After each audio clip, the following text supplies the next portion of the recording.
Bom dia, meus queridos, a paz do nosso Deus.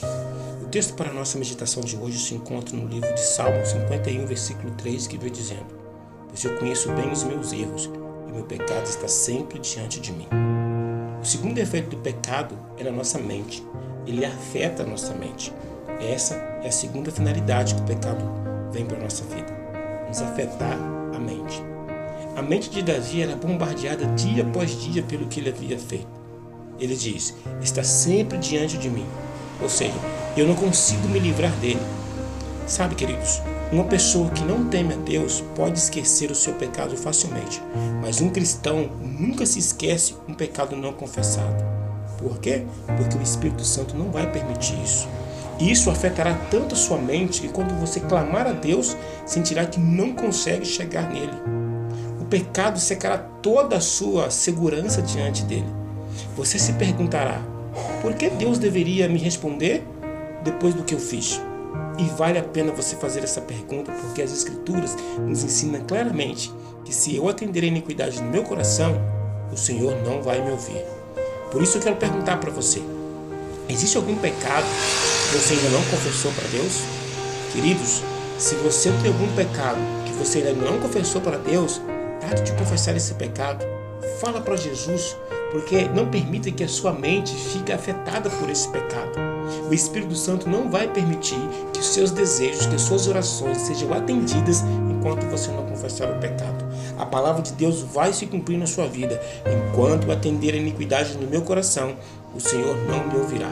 Queridos, essa sensação de que você tem, de que você está longe de Deus, não é porque você está longe de Deus simplesmente assim. É porque você está com pecado na sua vida. E seja quais forem os seus pecados, o Espírito Santo de Deus convida você nessa manhã a confessar e a abandonar esse pecado. Por que você não falar isso com Jesus? Veja o que a palavra de Deus diz. Há convites e mais convites para nós nos aproximarmos dele.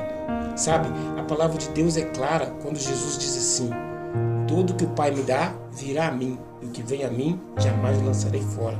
João 6,37.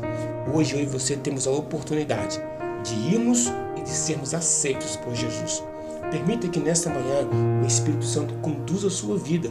Permita que Ele toque no seu coração e, além de convencer você do pecado, da justiça e do juízo, Ele leve você a uma vida de arrependimento e confissão dos seus pecados, para que a partir de hoje as suas orações possam ser ouvidas por Deus. Se você aceita esse clamor do Espírito Santo para viver uma vida de arrependimento e confissão dos seus pecados, feche os seus olhos e vamos falar com Deus. Pai querido e Deus eterno, em nome de Jesus Cristo, que nesta manhã nós entramos em Tua presença guiado pelo Teu Santo Espírito. E estamos aqui hoje para falar de uma coisa muito importante, que hoje, durante o dia, nós gostaríamos que o Senhor nos lembrasse de cada pecado que nós ainda não confessamos, para que nós possamos nos arrepender desse pecado e também confessá-lo a Ti. Isso só será possível mediante o poder do Teu Santo Espírito. Então derrama o Teu Santo Espírito para todos que estão nos ouvindo nesta manhã, para que a nossa vida seja inundada por Ele. Nós te pedimos isso em nome de Jesus Cristo. Amém. E lembre-se, queridos, todas as respostas que eu e você procuramos estão na pessoa de Jesus Cristo. Tenha um bom dia, um forte abraço.